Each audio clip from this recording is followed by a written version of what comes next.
Okay, that's good. That's enough. No, I just pumped them up to clap as much as possible, and they overdid it. Thank you so much. Hey, everybody, I'm Chase Jarvis. Welcome to another episode of Chase Jarvis Live. Once or twice a month, I get together with some of my friends, peers, people I look up to and respect that are doing the most creative work out there in the world, and I try and bring them to you, the internet audience, and here, the live studio folks. Today, the show is a mind blower. I want to start off by saying thanks to the folks that helped me make this show possible, to HP for helping me make the world a more creative place, Manfrotto, my tripod company, Broncolor, my lighting company, Livebooks, my website company. All these folks support me, and most recently, the welcome edition, borrowlenses.com. They provide an amazing service, and they send me gear all over the world. So thank you all for helping me make this possible. We've had a contest going on for the past week to help promote the show, and we're giving away 2 copies of Mr. Chris Buck's signed book presents, and those go out to people who have been tweeting their hearts out at Jennifer Cabran and at Shay Nartker. Thanks a lot for helping us promote the show. And there's a new show that starts there's a new contest that starts right now to win a $250 gift certificate from Borrow Lenses. Here's how it works. If you hear something interesting that's said from Mr. Buck, myself, or any of the folks in the band Hey Marseilles that you love, tweet that quote, the URL, the short URL, whatever you want, to this page right here, at Borrow Lenses. We will pick one of those masterful quotes that you guys are sending out there in the world, and we will award you that $250 gift certificate to Borrow Lenses at the end of the show. So stick around. Remember, all show long you can ask questions at #CJLive. And without further ado, I'm going to spill right away into our show. It's going to be a doozy. We've got 2 guests today, not 1, but 2. The first guest is the amazing Chris Buck. The second guest is the I would say, meteoric rise we're about to see of a band here from Seattle called Hey Marseilles. I've been tracking these guys for about 2 years, and they are about to break into the stratosphere, like some of the other guests that we've had on the show. To go back to Mr. Chris Buck, he is, in my opinion, the best celebrity portrait photographer alive. He shoots photographs of Obama, De Niro, the whole range, and he does it in a way that I've never seen done before. That's why he's on this show. Please give a warm welcome for Mr. Chris Buck. He's in the house. Where are you? Where are you, Chris? Standing back there by the booze. Hey. Nice to see you. Please have a seat. Of course. This is going to be a good show. We are going to get to hang out a little bit. Beyond dinner last night, too. We're going to go deeper, and then we're going to see some music. So tell me, first of all, thanks all the way from the other side of the country. That's right. I'm very happy to be in Seattle. Did you come from Canada yesterday? I've not lived in Canada for 23 years. I haven't been keeping up on I you. love visiting. No, that's fantastic. Thank you so much. One of the things that we didn't talk about last night at dinner, which is where I want to go right away, absolutely, is tell me about Chris Buck, the child. Oh, interesting. Tell me about your childhood. Like, how do you become... How dark you want to go? I want dark black. You're wearing the black shirt. I'm from New York. You look good. What do you mean? Like, what do you... where are you going with this? Where I'm going with this is that I have seen a pattern in some of the most creative people that I know, that there is this... Typically, they were a creative kid, but there was some sort of struggle, and then they had to go through some shiz. Oh, you just can't be answering for me. This is awesome. Well, you just said no, I know. Context. No, tell me about the young Chris Buck. Sure, I was creative. It was kind of the one good thing I could do. In classes like art classes was one of the things I actually excelled at, and I definitely had a bit of a hard time in school. Sure. I wasn't athletic, and I think that was kind of for the boys. That ends up being kind of almost the defining thing at that age. And so, I kind of went a little inward, and I think that's what kind of led to my interest in popular culture. And, kind of taking an interest in the, rock bands like Kiss and Queen, and movies like Star Wars became my obsession. And, as I got a little older, I then found friends who had similar interests. Cool. So photography, you didn't mention that once in that whole sort of bit there. Where did photography come? Because that's how I know you, Sure. is not as a young Canadian boy, but as a photographer. So take me from that time. Absolutely. Well, you know, photographer. the fact is, when I was really young, when I got to be in my teens and then college age, I was really interested in music. That's where my heart was at. If I could have my druthers, I would have been working in music. Which is one of the reasons that you're on a show where we brought a musical Hey, guest. I appreciate that. I'm looking forward to it. We'll let you take some pictures of them. Absolutely. But so, music was that the vehicle? But I realized I had no talent for making music, so then I would be on the business side. That's the other option, and I didn't want to do that. I wanted to be part of the creative process. You know, I'd actually, when I was in college, I put out mixed tapes of local bands and international bands. You know, all original music, and it was really exciting and really satisfying on some level, but if a band gave me something and it was subpar, I couldn't really do much about it. Sure. You know, but with photography, which I was doing concurrently, I could, you know, if I did a shoot and it didn't go anywhere, I could make some changes and maybe have some success. Got it. And having that chance to be able to grow and to change and move forward was really crucial.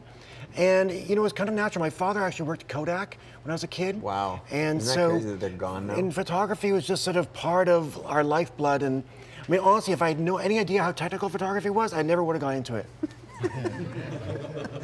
That's been the bane of a lot of our existences. When you commit yourself to being a photographer, then you have to actually learn what the hell you're carrying all doing. those bags, it's just crazy. It's actually hard. It is. It's doing math all the time. I and if you see a know. photographer going like this and not interacting, it's because they're counting. Yeah, that's right. A weird. Well, hopefully you get that internalized at some point. Yeah. I mean, I'm still working on it, but no. I actually have a huge respect for the craft. There's the irony, though, is that's sort of the get in the door. You have to be a badass craftsman. You have to be able to do this stuff under pressure. For me, it was the opposite. I came in. This is my show. I'm sorry. Go ahead. No. It was you're the the opposite. man. You're the man. No, it was the opposite. For me, it was the opposite because we had photography in the family. I didn't really think much of it. It wasn't like there was no leap to be made in that sense. And you know, the way I just did it totally makes sense. Is I got a camera, set everything on automatic, start shooting. You know, some things didn't work out, kind of figure out why not. Then I'm doing, you know, shutter priority, aperture priority, and figuring out that aspect. Then I switch it over, do the other one, and then I'm moving to manual. So I just sort of grew, and then same thing with lighting. It took me time, but I grew into it. But so for me, it really was all kind of, for lack of a better word, kind of intuitive first. Sure. And then later, the technical. In fact, now I'm at a point where I feel like, you know, I've been working a long time. I've been doing this almost 25 years. And the technical stuff is now of interest to me because I can see, even look at the history of art, changes happen because of new technology. And you see how something comes along, changes the landscape, and suddenly, they're able to make art that just looks totally different than before. Agreed. And I'm very aware of that. And I see changes happening in technology and the way people interact through media and stuff. It's so different now than it was even 5 years ago. And I'm very interested in that. I want to see what can become of it. Okay, well, I didn't mean to imply that I learned the technical aspects before I started shooting. So I did the same exact thing. And for those of you who are sort of trying to tame some nascent creativity in you, I would espouse just throwing it out there and start doing it, because that's actually the only way that you can, in my humble opinion, progress. But the irony is that when you get to a certain level, you decide you want to go pro. Yeah. Like there's no like extra high fives for being good at your craft. Right. It's absolutely expected. No one has ever asked me, "Oh, can you do this? Do you know how to do this?" It's just assumed. Just like when Tiger Woods or Phil Mickelson steps up to hit a ball down the middle of the fairway, they don't say, "You know what you're doing?" You know, it's like it's just assumed, right? You can hit the ball straight down the fairway, and then everything else beyond that is actually what makes Chris Buck, right. the artist. And as I've said 1,000 times, you have to be different, not just better. Yes. Because better is very hard to measure. No one knows what the hell that means. And you have, speaking of different, you have been very different. That is the reason you're sitting in the chair, because your work has stood out to me for a decade. And I started seeing one of the early pictures that I was most familiar with and gravitated to was an homage that you did. I think we might actually have this. I don't know if we can cue it up. I'll let you describe it, but it's of Steve Martin. Yes. And it's just this brilliant, funny picture. So maybe we can show that on that monitor there. I don't know if it's possible, but describe the picture and the homage. Sure. And how long ago was that, and where did that fit into your sort of lexicon of pictures? Well, certainly doing an homage is always fun. It's great fun. A homage, right? Homage? Oui. A homage? Homage. Homage. Okay, an homage, and it was an homage to? It was an homage to a Robert Duaneau photograph of Picasso, where he has more in kind of a little country house, and there's like a checkered tablecloth, I think, and then the bread hands. It was actually the idea of the magazine, which, you know, I gotta say, most of the time, no one's really seeing this, are they? Okay, most of the time magazines have no good ideas. It might be on there in just a second. I spend most of my time trying to get magazines to not have me do their ideas, but this was actually a good one, so I went with it. And there's few good ones that come out of the magazine. Once in a while, you know, very rare, but it happens. And Steve is great. I mean, everything really came together really beautifully. But the thing about doing that homage is you need to reference it enough that it's clear it's an homage, while making it different enough that it's not just like, you know, what's the point? You know, it needs to have its own life in itself. And ironically, Picasso was one of the people that said, good artists borrow, great artists steal. Well, right? So that's that there's a spectrum of homageness. Sure. And yours is a beautiful rendition. I'll describe it. It's Steve Martin sitting there. He's got it. They showed it. Is it up there? Okay. But that was, how long ago was that? That was, I think, 2005. Yeah. So darn near a decade ago, which is painful for me to say it like that. But to go back to this, incrementally better is not the answer. Different. And you've approached your portrait photography. That's something I really. When I do workshops. By the way, I'm doing a workshop in Vancouver next weekend. Oh, we should plug that. Where do they go to find? It's the Vancouver Photo Workshops. Okay. And there's some spaces available. Okay. So it's going to be totally awesome. The way I approach workshops in general, by the way, is very ass-kicking. We're not there for a vacation with a little photography. It's there for becoming a better photographer. Great. So if you're out there and want to learn from this guy, you got an opportunity to, and he'll kick your ass. Come up to Vancouver, Canada. Okay. So again, let's get back to the portrait photography, because you have made a career out of being very, very different. So what I say at the workshops is, you know, different people have different amounts of talent. That's just what you're given, and you can't change that. But I think what I encourage people to do is, if you put your personal weirdness in your work, then your work will be different. You may not be the best person out there, but it'll be unique, and it'll be interesting, and people will be drawn to it. And it's just whatever crazy mixed up stuff from your childhood or those thoughts you have you really shouldn't be telling people, just put it in your pictures. Honestly, and that makes them, I've always told people, like, I don't know how to be different, because they're always spending time looking at everybody's work. I think this goes for music. How do I sound different? What's my style? And the ironic answer to that is that the answers aren't out there. Yes. The answers are actually in here. Go into your weirdness. But I think you have to have... Retweet that if you want. Go into your weirdness. I think you have to have that creative impetus to do that. Sure. You know, like, people will ask me, like, where do your ideas come from? And I just say, you know, I don't know. I just sit down and, like, just let my mind wander. You have done some weird shit in pictures. You had Billy Bob Thornton pee on your seamless backdrop. Yes. I don't know if we have that one, if it's queued up or not. But, okay, so is that a childhood dream? Or is, like... Well, I'll tell you... Okay, two-part question.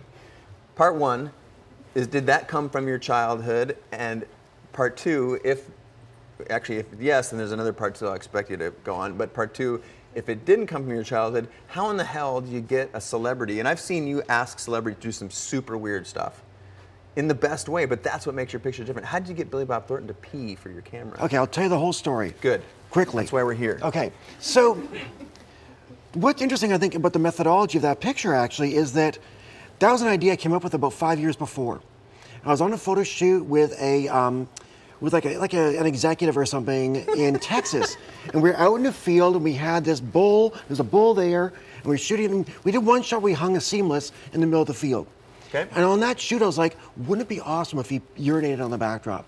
Because it was actually kind of the perfect thing. And the thing I'm really drawn to is the mixing of the vulgar and the beautiful. And so it'd be, because what would happen is if you urinate on it, of course, it changes the color. It's quite subtle, but it does happen. So it could be kind of actually quite beautiful. And so I was like, well, this guy's not going to do it. It really wouldn't be much for the shoot. We're in Texas. This is not happening. So I made note of it. And that was kind of the beginning of my collecting notes from shoots of sort of ideas I came up with when I was sort of stream of consciousness trying to figure stuff out. And I kept those notes, and over the years, when something seems appropriate, I bring it out. So I was doing a shoot with Billy Bob Thornton, and I was preparing for it, and I was like, yeah, he's so weird and cool. We're just gonna meet up, we're gonna connect, and magic's gonna happen. But maybe I should just go in with a couple of ideas just in case that doesn't happen. So thankfully I did, because he's very kind of business-like. So I go in, I go through these ideas, I have these, I want you to wear an Elizabethan costume, I want you to urinate on the backdrop, I want you to sit with a bowl of potatoes, which that was the one he said no to, actually. The potatoes? Yes. I'll wear whatever you want, I'll pee wherever. Well, the reason why he wouldn't do it is that when he first, this is why I wanted to do it, of course. He hates potatoes, you come to find out, right? When he first moved to Hollywood, that's all he could afford to eat. Because it's filling, but inexpensive. So that's all he would eat every night. So to me, that's a great picture. Why no, but he was spooked by it. He was just like, whoa. Like, potatoes. Yeah, he wouldn't. So he was like, don't even bring that up again, man. Okay, so he dresses up and you shoot that, and then Right. he pees and you shoot that. Yeah. And then you're high five and you're done. You're like, thanks, man. Between shots, he would just sit and read the paper. Because on most shoots, you chat. You know how Yeah, it of is. course. You chat, and it's actually an important aspect to building a relationship and a trust on set. But he just wasn't. He wasn't rude. He was totally respectful. Sure. He just was businesslike. But that's happened lots of times, Sure. And I'm totally fine with it because people will ask, like, what was the vibe on set? What did it take to get there? What it took was I just sat down with a list and I went through it, and he said sure. And then we did everything else first. I just had him drinking water the whole time, and then he Doubled his vodka, actually. and right? he would go in to change his outfit. I'd be like, "Don't go to the bathroom, Mr. Thornton. Don't forget. Don't go to the bathroom." So. All right, well, But I'm sure you've got a bazillion stories, and I want to go into a couple. Okay, do you want me to answer your second question, though? Yeah, okay. I mean, How'd I you don't get him have to do it? Well, I did tell you, but I think really overall, it really is, you have to believe in your ideas, and then you have to sell them. And selling them, oftentimes it's about timing. Like in that case, I just kind of did it at the beginning of the shoot. But oftentimes, I kind of roll stuff out as it's going along. You do a couple safe shots, then you get a little weirder, and then you're like, hey, I got this idea. You're going to be in your bathing suit, blah, blah, blah, or whatever. And oftentimes, if you sell it right, and you frame it right, and you really believe, And there's a they'll go trust for that's it. established. Usually you pull out the weird shit at the end, right? Exactly. But also, they're kind of tired of you, and they're just like, yeah, fine, It's more to get you to go away. Yeah, exactly. No, but I love the idea of, I'll agree that believing in your ideas and exuding sort of a confidence Yes. when you're around those folks is important. I find that if I'm shooting someone who is deemed important by society, whoever deems them such, that just being able to break through that and cut through the crap Sure. is really, really helpful if you just treat them like they want to be treated by their friends And I as remember opposed to kissing their ass. one of my professors in school gave me the best advice on that. He said, this is after I graduated, and he was continuing as a mentor. His name's Dave Heath, great Oh photographer. yeah, sure, I know Dave Heath. So- Canadian fellow. Exactly. Actually, he's American, but then taught in Canada. Got it. Defected. Yeah. Probably during the Bush era. Anyways, let's carry on. I think it was actually the Nixon Okay. era. Oh, that's yeah, really another age. one. Okay. So, what he said was, he said, you only have a few minutes with these people, and you have to get to know them. But what's more important is they have to get to know you. He says, so when you're there with them, think about that. Think about you need to show yourself a little bit, and not in an obvious way or a way is going to make them like uncomfortable, like talking about way. not like talking about your awful childhood or whatever. but it was really great advice because oftentimes these are public figures and I kind of have some sense of them already, and maybe I even have a comfort level and an interest. They don't know who I am. I'm just some guy who walked in and shake their hand. So letting them get to know me a bit was really great advice. Good. And people often ask like, how do you make portraits that feel more intimate? And I think that's a really good piece of advice. Great. Well, I think maybe, D'Artagnan, if you could scroll through a couple of pieces of work, maybe we could look at them. I wonder if there's a way. I'm going to move this television just here so I can see it a little bit. Sorry, Alex. So why don't you just pull up any random picture, D'Artagnan. There's some great work from Mr. Buck, and let's see if I can see one of those. All right. That picture is phenomenal. So tell me about what's the basis of this photo. See, this is why this guy is sitting here, because look at that picture. That's incredible. How did you do it? What's the story? Well, I'll tell you, the key to pictures like this is, or any kind of successful work, is preparation and interest. It sounds obvious, but if you just kind of walk through your job, it's going to show eventually. Sure. You know, if you're talented and you have good luck, there'll be lots of good things, but in the end, people will know.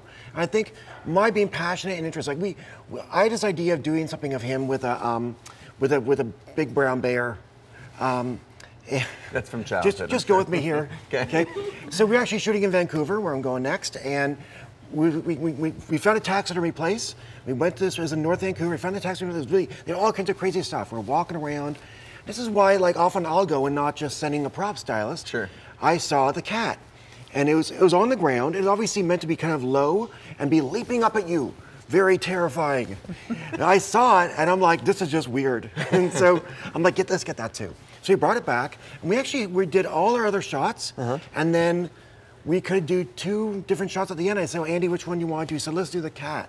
So we did it, we set it up, and he's like, let's do it so we're playing basketball, and I'm going to shoot, it's blocking. And I'm like, that's really funny, but I think it's gonna look stupid for the picture. Okay. And he's like, what about high-fiving? I'm like, great. Sold. And so that's what we did. And it's actually one of the few times, because people often comment on the humor in my work, and I say to them, I'm like, you know, if a picture is like outright funny, it's probably not a very interesting picture.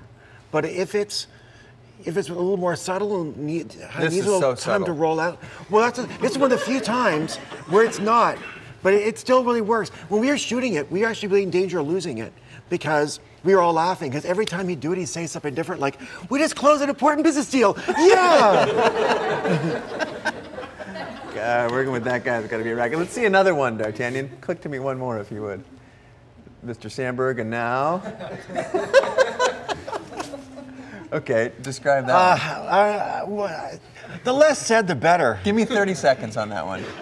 What do you want to know? I want to know how. Okay.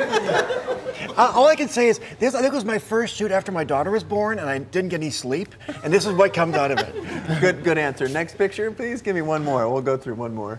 Ooh, now this is after you had a fight with your loved one or something. No. You know, it's funny. Louis C.K. is awesome, and I did a lot of research on him before the shoot. And this is one of the things I do. I research a lot, and I watch like 2 different, stand-up shows, sure. and there's nothing. I mean, there's all great comedy, but nothing for me. And they told a story about, I think, being on vacation with his daughters, and there's something about a horse, and she went to pet the horse, and the horse bit his daughter, and he was, of course, very upset. So I was like, all right, the horse, and I thought, because a lot of comedy was about his kids, his 2 girls. It'd be great to do something with a kid's birthday party, and you got the pony, like a miniature pony or something. And he said, no party, no kids, no suburbs, because I think he just, maybe recently had split with his wife and moved to New York, and was sort of living this sort of New York urban life, and didn't want any association with that. But luckily, he agreed to the pony before he realized, before he kind of thought it through, and he's a man of honor, so he agreed to do it. But, otherwise it's very urban. Fantastic. Okay, so I would love to fast forward. Now, you have shot more celebrities than anybody I know. Shot them well, that is, shot them different. And that's just, probably 3 of 150 that I've seen are just mind-blowing. Most recently, I was intrigued to find out that you had photographed Obama. Yes. This is a doozy. I pride myself on being very comfortable around folks who have achieved great success and being able to treat them like a peer. That helps me get good photographs. Sure. It's kind of hard with El Presidente. Yeah. So talk to me. Did you sweat through your stuff? I mean, it's like... I really prepared a lot. Was you like 3 or 4 hours with them? You were hanging out? No. No. So give us that story. You're photographing Obama. I think John Boehner couldn't get 3 or 4 hours. It was a shoot that came up, and I was, told about the shoot, and then I, thought about it a bit, and then I'm like, you know what? Until the date's booked, it's not a real shoot. I'm not going to stress myself over this. But you were thinking about it. But then, I couldn't help it. It just came to the front of my brain. And so I thought about, because I knew I wouldn't have much time, I thought about the lighting, and then I actually spent a lot of time thinking about, like, what are you going to talk about? We talked about that before. Like, the conversation is really important, and if it's stilted, it could be difficult for the actual pictures. And I thought, oh, we'll talk about, we both have daughters and this and that. And I'm like, as if he's going to really care, but whatever. Right. I was like, something in common, And so a lot of, I think for me, well, let me tell you a story about it. The morning of the shoot, we go to Washington, we're at breakfast. My 2 assistants and the creative director from the magazine, Dirk Barnett. Okay. It was shot for the New Republic and their relaunch. We're sitting there at breakfast, and I'm dressed, actually much more sharply than this. Yeah, talk to me about your dress. So I was just wearing like sort of a casual shirt. I think you look nice, but thank the president you. might have thought you were a little underdressed. So Dirk says, so you're gonna, after breakfast, you're gonna go upstairs and suit up? And I'm like, no, this is what I'm wearing. And he's like, we're going to the White House. You're meeting the president today. And I'm like, and the president's meeting me. And my assistants laugh. And I'm like, look, this is good for his legacy. He is not thinking about it. But, this is his chance to be photographed by Chris Buck. And it's going to be a great picture. And Dirk's kind of looking at me sideways like. But, my thinking about it was that, and I said, look, I'm going there to work today. I'm not going there for a historical experience or a great story. I'm going there to work, and my feeling was when the president walked in that room, even though he shot in his office, it's called the White House, even though he shot in his office, when he walked in that room, it was my studio. That was my space. It was a photo shoot now, and I was in charge. Now look, I'm not crazy. Obviously, it was a huge honor for me and an amazing opportunity, and it was just one of many sort of inconvenient things he needed to do that day. For those of the in-studio audience, that's one of the photographs behind the scenes. You get to see all the rigging and the grip equipment. I actually got a there. call from Pro Photo after that asking about, wanting to do something. Yeah, hey, thank you. Can we pimp us? No, so this is the behind the scenes, and the image that ended up on the cover was great. He's got a little smirk. What did you say? What did you say to him to get him to smirk? For me, it really was about establishing some kind of parody. And when he came in, he was chewing gum. And he sat in his chair, and I said, "Sir, are you chewing gum?" And he said, "Yeah, don't worry about, I can take care of it." And I said, "Well, look, if I see it again, I'll be bringing it up." And he, he sort of nodded. Look, he was the commander-in-chief, but I was the commander of the shoot. There you go. I love it. But for me, it was just like trying to create an environment of. It's just really psychological for me. He was going to do what he was going to do. Sure. It was really just trying to. You have to level the playing field in your own mind. Otherwise, you get nothing. Yeah. And it's not like they even control the shoot. They don't want to control it. They want to do their job and leave. That's the thing that I was going to just chime in and say. The belief is that a famous person wants to run the shoot. That's actually exactly the opposite of my experience. They want to say, "All right, show me your stuff. You see my stuff on the big screen or wherever you see it, and just tell me what to do.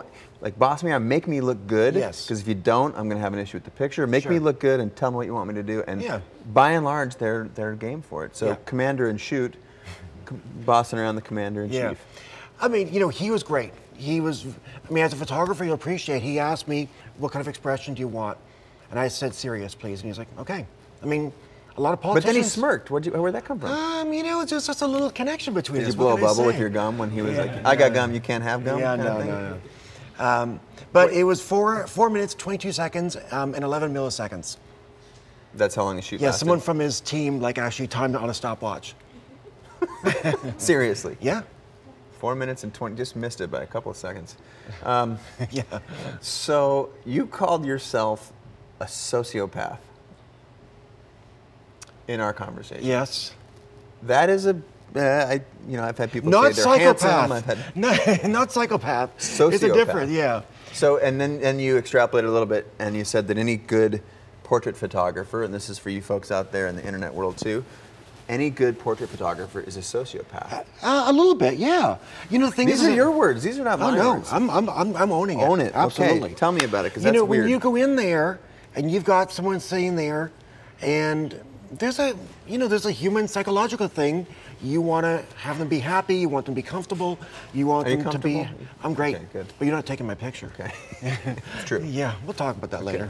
So the human instinct is to please them, to make them happy, to make a picture they want. As a portrait photographer, you have to like wash that out. You gotta fight it. You have to create a balance of it, and you have to basically learn to not care. It's one of the major things when I look at emerging photographers' work is I talk to them about that specifically. Because if you make the picture for the subject, you've got, you know, whatever, 6 billion other people who may not be interested. Right. And I'd rather please the other 6 billion.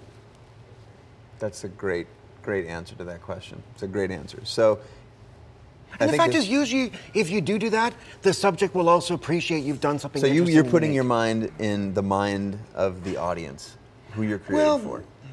And it has to go through your own personal filter. Yeah, exactly. I'm aware that I'm making it for my client and for the audience, sure, and not for the subject. And it's, you know, it's a constant battle because obviously I like people. I'm dealing with someone who's sure, very much alive in front of me, and I want to be respectful.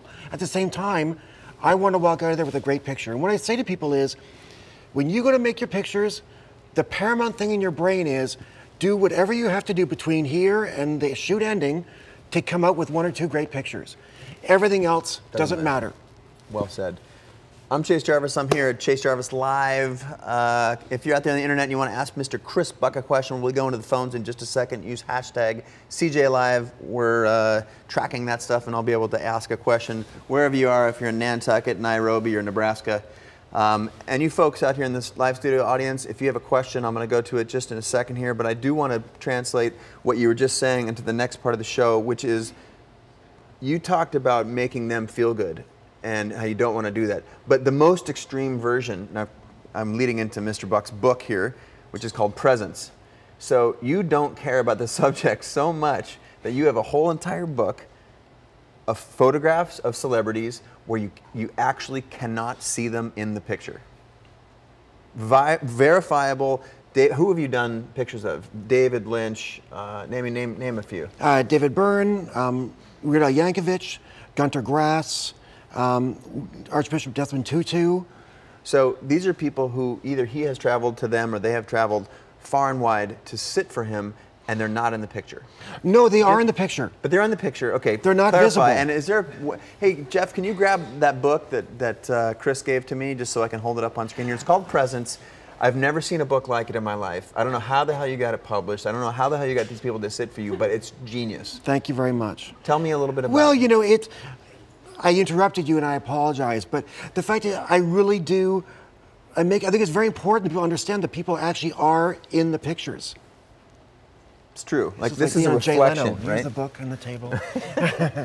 Am I Jay Leno? Yes. Okay. Okay. So speaking of Jay Leno, he's in here. So the way it works is that we do the shot. This is Russell Brand. Okay, but I can see him, but he's not actually. That's a reflection. No, you can't see him. Where is he? Oh, who are those people there? That's a screen. Oh, that's a screen. So you also get like what you get is someone who is a witness. That's right. I witnessed Russell Brand being photographed by Chris Buck on this day. Right. So there's a third-party witness, but it's not exactly. Russell Brand. So I could probably fill one of those things out, but it's absolutely it's dubious at best, right? Absolutely not. This is verifiable. This is verifiable. This is a legitimate witness statement. So, you know, the way this is Dwayne Michaels. There's no picture of Dwayne Michaels. Yeah, see if you follow me on this. He's in the picture. Okay. Uwe Boll. Where's Uwe? I can't tell you. This is. Wait, you want the mystery taken out of life? No. Now you know I have Chris Buck on the show. Ladies and gentlemen, this is Presence. This is Chris's book. There are not too many copies left. I'm going to order a boatload of them as some gifts for some friends, so you better get on the old internet. And also fast. There's an exhibition currently hanging in New York. In New York, yeah. At the Foley Gallery on Allen Street. And it's beautiful, actually. I heard someone talking about it. So, Presence by Mr. Chris Buck. Anybody in the studio audience got any questions? Because I want to go to the internet at some point here, and maybe, Megan, you can fire a question up on the board. But while they're doing that stuff, so one of the things that that I am recognized for is popularizing mobile photography, popularizing photographs with this little device. And not dissimilar to some other things in my career, I was told the first time when I was really espousing my passion for a 1 megapixel camera that it was like giving me all this sort of freedom.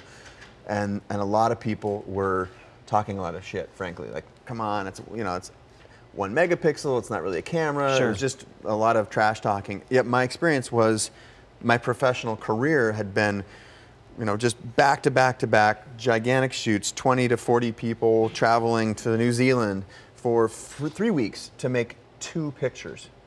And it just seemed, it was like so crafted and just, like, where's the creativity? If you don't want those jobs, just send them my way. But here I can take images and take pictures while I'm waiting for my morning coffee. Yeah. And so I felt it was like a great freeing for me.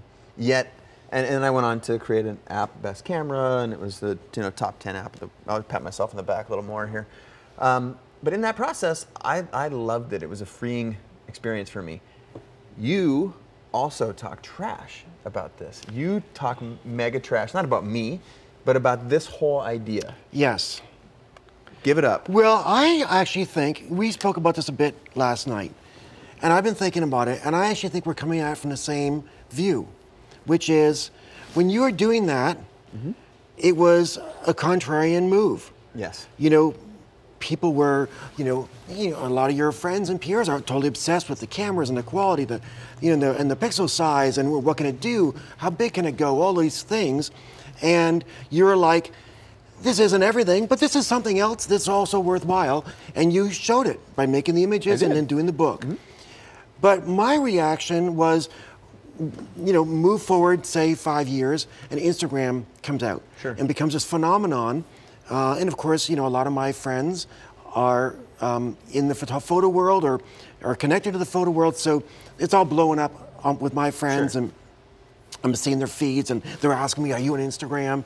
And I'm looking at this thing, and I'm like, why are real serious photographers wasting their time shooting these pictures that look like amateurs could have taken them?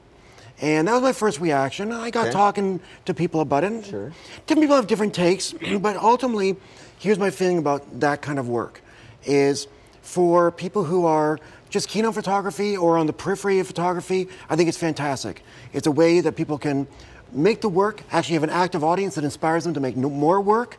And some people I've seen have made a really beautiful work out of it. But for people who actually, where their vocation is photography, they should not be procrastinating, making real work. So procrastination is the word that I was hanging on. That's the real issue for me, is that people, they're scratching the itch. Okay. And I'd rather them not be doing photography all week, and then by the weekend they're like, I gotta pick up the camera and make some real pictures, rather than doing little Instagram things of coffee cups and remotes. I was just saying how I like that.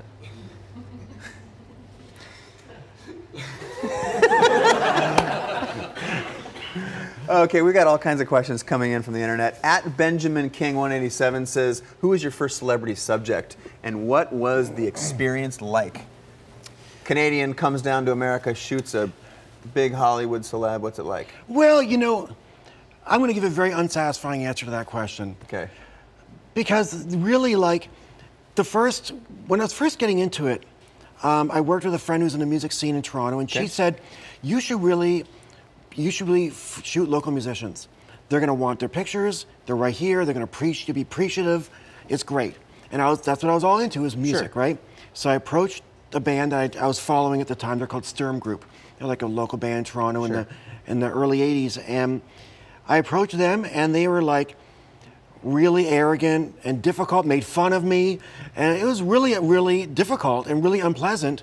And we got some decent pictures, but it was actually a great experience because it taught me how to deal with people, and also, in a way too, people always talk about the good old days of, when publicists were nice, or money used to be good, or whatever. I never really had these kind of experiences. It was kind of difficult from day one. No, I'm not complaining. I'm just saying, actually, in a good way. It got me to have my expectations set in a proper place, and I expect to come in prepared to work hard for anything of value.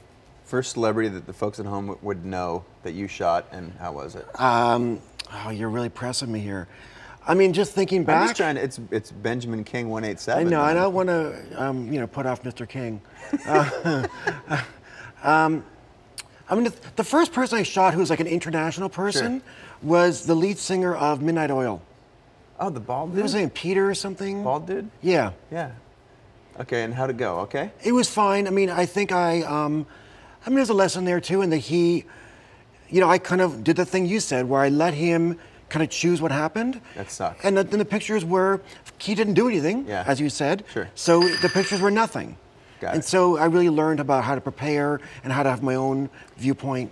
Chip Allback asks, we all fail on the job at some point. You talk about a failure. Was it a bad picture or a total bust? Make us feel human. Go ahead, Chris, because you've got all Well, these I mean, epic failure, work. I'm a big believer in failure. I mean, I'm good at it. The fact is that the people who are the most successful have failed the most. True. Because they take those risks. Yep. Michael Jordan has shot how many game-winning shots, but missed That's like something absolutely like 10 times more. Yeah. The fact is that he's just taking the shots. So, I don't know. I mean, in a specific shoot, I'm not sure I want to drum that up. I don't want to go there. Okay, if you can't go there, all clients are weird, and this comes from @GrandCam. All clients are weird. Any stories you can drum up on the spot about a weird client? I don't really find clients are weird. I mean, the one thing that does happen is that they'll have bad ideas, and if they really push it, I'll have to do it, you know? I gotta say, I have found a constructive way of dealing with that, which is usually to execute it and then do the thing you want. Right. Execute it as quickly as possible, Right. as painlessly as possible, Right. lowest possible threshold for saying you did what they wanted, Right. and then move on to the good thing. Yeah, I mean, as that same mentor, Dave Heath, said, do the shot they asked for well, and do the shot you want amazingly. Yeah. That's sandbagging. But I mean, in terms of, I'll tell you one thing that happens with clients I don't like, but it's more of a practical thing. They'll call you up and they'll say, we have this job, blah, blah, blah, blah, and you'll say, all right, I can do that. And then when you say yes, then they say, here's all these things we want you to do with it that are really awful. And they purposely have held back all the ridiculous constraints until after you've agreed to do it. But you're a pro. You can work through that, right? Well, that's why they're also they're learning from the client. Well, that's why I have my agent deal with that stuff. Good point. Good point. All right, there's a couple other places I want to go. One, you made a comment at dinner last night that I thought was funny. You said there are no cameras that you like. No digital cameras. That's true. There's no digital cameras that you like. Well, the issue is that I want to shoot medium format. 35 is something I did, Sure. in the 80s. And I moved on to medium format, and to some extent that made me a professional photographer, a real photographer. And to go back to shooting 35, which I often do in editorial jobs, frankly, is humiliating. I end up lying on the floor half the time because there's no waste of a viewer. Got it. Okay, so I want to shoot medium format. Okay. But the medium format cameras that exist in digital, they're fabulous, but their sensitivity to light is such that you can't shoot past 100 ASA. Got it. And because your shadows start to break up and look weird. Got it. And I like to shoot available light. So, I do a lot of strobe work, but also a lot of available light. So Fair. there's no perfect middle. So Fair. if there's someone out there who's developing that camera, send me an email. I'd love to test it. And own it and. Yeah. That's And the good, thing right? is, we were talking about the price, and you're like, oh, blah, blah, blah. I'm like, it's not the money. I'll spend the money if the quality's there. Good. If I can shoot available light and strobe and have, great image quality All right. on both ends. I don't want to get there. too techie. I pick up your point. Now, we just have a few minutes left. So it's going by really quickly, faster than I would want. For those of you just tuning in, I'm Chase Jarvis. I'm sitting here with my good friend Chris Buck, who is one of my favorite photographers of all time, one of the most renowned celebrity portrait photographers in the world. And we've got him here on the couch. I was fortunate enough to get to have a couple extra hours with him, but I'm going to try and extract just a couple pieces of goodness before we go to the Hey Marseilles section of the show, which is next. You have a personal project that is as equally intriguing to me as Presence, where you photograph celebrities that aren't in the picture but are in the picture. Well put. It is a picture of all of the Chris Bucks in the world. So how many Chris Bucks have you photographed? People that actually have his same name. Full name. He travels to shoot them. And how many rolls of film did you shoot? Well, on one of them I shot 40 rolls. Okay, that's like $2,800 worth of film. Yeah, my wife after that was like, take 10 rolls and don't bring anything else with you. Okay, but the point is you're committed to this personal work. Absolutely. Okay, personal work about photographing people called Chris Buck. Yes. Where does that come from? I mean, aside from Well, you know what? It's it's kind of just a brilliant promotional piece idea. Like, there's brand reinforcement on every page. You can't forget, whose piece it is, I know it sounds cheesy, but it's true. I love it. Oh, I love it. But here's the funny thing is, projects like that are inspired by, looking for business, looking for new work, but ultimately they become much deeper and much more important to me. Even with the Presence thing, I started the Presence work to do a promotional piece and moved into a book and then moved into a gallery show. And now I'm totally excited about shooting new gallery work exclusively for that venue. Right. And it's funny how there's this thing where I always talk to young photographers about it's so important to have your own vision and bring that to every shoot, and that's how you build a career and a portfolio and all that. But sort of the opposite's happened with me as I've moved through my career, where I end up having market pressures on me that lead to interesting creative work. Your personal work is of the highest level that I've seen, and I'm not just blowing smoke here. Okay, I'll come on your show. Okay. Personal work for me is the thing that actually made my career possible. Yeah. Because I did things that were unconventional, and the irony is the people who are out there who hire guys like us. Yeah. Do so on the basis of generally just pure creativity, and they want to see things that aren't in the marketplace. So if you're spending all your time making stuff that's in the marketplace already, you missed the boat. You need to be doing things that are completely different. My series with musicians having dinner and playing songs with other musicians called Songs for Eating and Drinking, which we've done here in Seattle, was a catapult. And I didn't just get hired to shoot musicians from that. It was all sorts of range of clients who were just interested. They're art directors who want to hang out with people that they think are doing progressive work. So totally. You exude that with pictures of people who aren't actually in the pictures and photographing people that have your same name. I almost can't even say it straight. It's beautiful. I am so grateful for you coming across the country to be on your show. We want to have people follow you at Mr. Chris_Buck. Right. We want people to be able to go to your website, which is just chrisbuck.com. Yeah.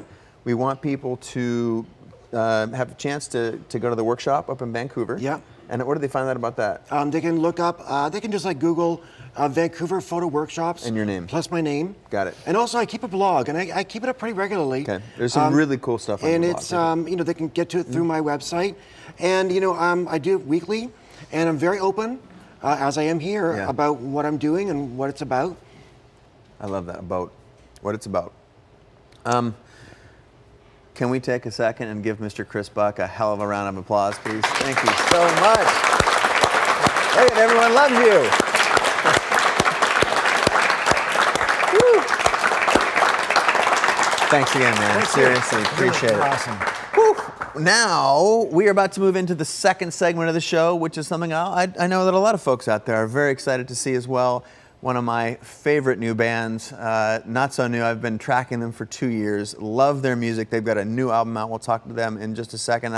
Some of the cameras, you guys can go ahead and start to move now. Stay seated, bear with me in this transition here. If you cameras want to start moving your way over there, that'd be great. Now, when I give you the key, when I say their name, that's when you guys should get up and go enjoy a little concert, a private concert for you all, right in front of the stage. Ladies and gentlemen, please give me a warm welcome, lots of applause for Hey Marseilles. Take it away, guys.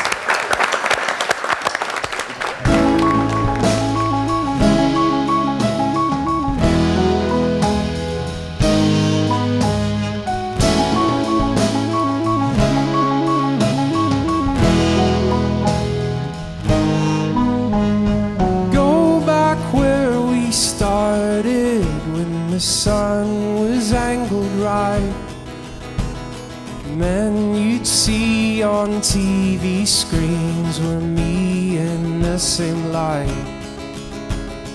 You were my reminder in this colder corner state of the brightness others aim for well outside the grave.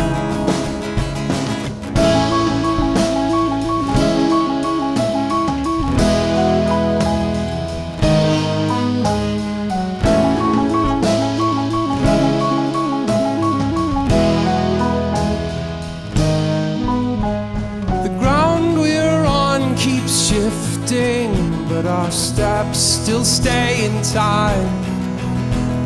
For all the ways I've missed my aim, I know loving you is right. Now I hear your whisper in this colder corner room. There's nothing easy in this moment, and nothing more to do. All along we've known the way these conversations end. You can't deny the shore it's tide or sermons there are men. It's just as well we tell ourselves there's not so much to lose. But I would trade 10,000 days for one more hour with you.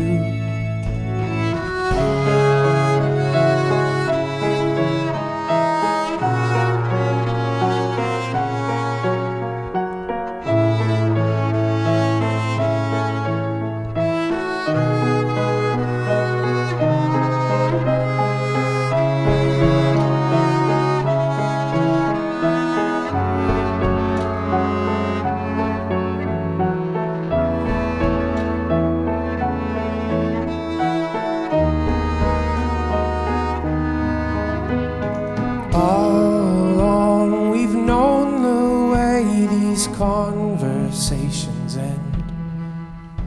You can't deny the shore it's tide or sermons there are men. It's just as well we tell ourselves there's not so much to lose. But I would trade